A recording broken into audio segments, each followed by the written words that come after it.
Vocês viram hoje que o melhor ministro da Fazenda da história, Fernando Haddad, calou Nicolas Ferreira e o Carlos Jordi com dados concretos na Câmara? Vamos ver como ele destroçou os bolsonaristas.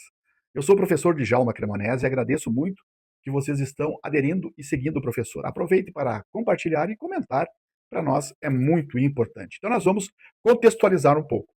Hoje, dia 11, numa quarta-feira de junho, na Câmara dos Deputados, durante uma audiência nas comissões de Finanças e Fiscalização, onde o ministro da Fazenda, Fernando Haddad, enfrentou os deputados bolsonaristas Nicolas Ferreira e Carlos Jordi. Então, vamos saber por que motivou essa audiência.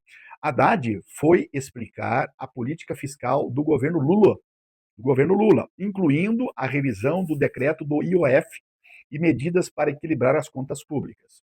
Aí começaram as críticas da oposição. O Nicolas Ferreira e o Jordi acusaram o governo de gastança, aumento de impostos e déficits fiscais recordes. Jordi afirmou que 2023 teve o maior déficit da história, com 230 bilhões. Mas o que mais chamou a atenção dos deputados é que eles questionaram Haddad, mas depois eles saíram do plenário antes das respostas, gerando uma confusão. O que Haddad chamou isso de molecagem. Vocês vão acompanhar o vídeo aqui no final. Então, isso é molecagem? Não é democracia. Fazem perguntas, depois fogem do debate. Depois voltam gritando. Aí gerou um certo tumulto e a sessão acabou sendo terminada com os gritos de fujão contra Haddad e interrupções com o presidente da sessão, Rogério Correia, encerrando por baderna. Aí o Haddad, vocês vão ver aqui no vídeo, ele veio com dados concretos. Haddad rebateu com números, desmontando as críticas dos opositores. Ele diz que 2022, o tal de superávit do governo Bolsonaro, veio de prática como um calote de 30 bilhões em ICMS, adiamento de 92 bilhões em precatórios e a venda da Eletrobras a um preço de banana. E daí, o maior déficit citado por Jordi é altamente fake news, falso, porque em 2020 teve um déficit maior de 720 bilhões, bem maior que 2023. Aí o Haddad reforça o superávit dando calote e vendendo patrimônio. Que situação é essa? Qualquer um faz. Estamos corrigindo isso com responsabilidade. Então, a importância de destacar que o Fernando Haddad mostrou serenidade, preparo, expondo fragilidades do governo anterior, enquanto defende medidas urgentes para 2025. Aquele andar dos mais ricos lá não querem participar, não querem ser isentos de tributos das suas riquezas. E a reação da oposição? Depois o Jordi voltou a plenário, chamou Haddad de moleque, criticou sua formação, dizendo que ele só fez 2 meses de economia. O Nicolas também tentou retrucar, mas foi interrompido por gritar, segundo o presidente da sessão.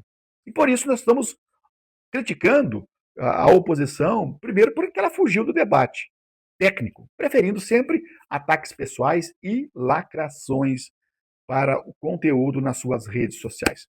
Podemos fechar o argumento dizendo que sim, Haddad está correto, ele usou fatos e números para calar a oposição, mantendo sempre a compostura diante de provocações. E ao Nicolas e ao Jordi, críticas, porque eles estão priorizando o confronto ao invés do diálogo, enfraquecendo o debate econômico. Então é importante que Haddad propõe soluções fiscais sérias como alternativas ao IOF e em meio aos desafios herdados. Então vocês vão assistir o vídeo aqui, lá no final vocês vão colocar assim: Haddad tem razão. O que você achou? Comente, compartilhe e se inscreva. Esses dados aqui são frutos de análise desse compilado do Estadão e do Poder 360 para embasar esses dados que eu citei para vocês. Até logo mais e assista o vídeo. Então, assim, confesso, ficou exigindo de mim maturidade em diversos momentos. Eu preciso provar que em algum termo técnico sobre como está a economia, tá de sacanagem, né? Não vou citar aqui para poder falar como se estivesse polarizando, mas o governo anterior, você sabe muito bem o nome de quem é, deixou um superávit de 54 bilhões, ok? 54 bilhões. No primeiro ano de 2023, foram um déficit de 230 bi. O que aconteceu? Eu pediria um minuto de atenção. Eu tenho tido o ânimo de debater com os bolsonaristas. E eu não consigo debater. Em 2018, o Bolsonaro fugiu de todos os debates. Eu era candidato a presidente, estava no segundo turno, ele correu de debater comigo. Agora aparecem aí 2 deputados, fazem as perguntas e correm do debate. Acabaram de falar aí, e o Nicolas sumiu. É só para aparecer. Quer dizer, a pessoa fala, olha, agora eu tenho maturidade. Eu não sou mais aquele personagem. Agora eu sou um deputado para valer. Vou falar sério com o senhor. E aí corre daqui. Ele não quer ouvir a explicação. Ele quer ficar com a dele. Ele não quer ouvir a explicação. Esse tipo de atitude não é bom. Eu venho aqui com espírito público, venho com dado oficial, venho com PECs e leis complementares que vocês aprovaram para debater. É um pouco de molecagem, sabe?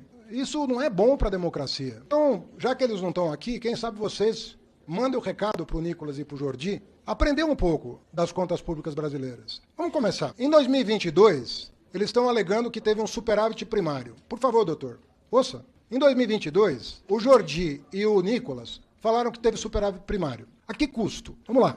O Bolsonaro deu um calote nos governadores. Tomou o ICMS sobre combustíveis dos governadores com a promessa de pagar. Quem pagou foi o governo Lula em março de 2023. 30 bilhões de reais. 30 bilhões de reais que o governo Lula, o presidente Lula, teve que pagar em março de 2023 para indenizar os governadores da barberagem do governo Bolsonaro no ano anterior, que para baixar o preço da gasolina artificialmente tomou esses 30 bi dos 27 governadores do país.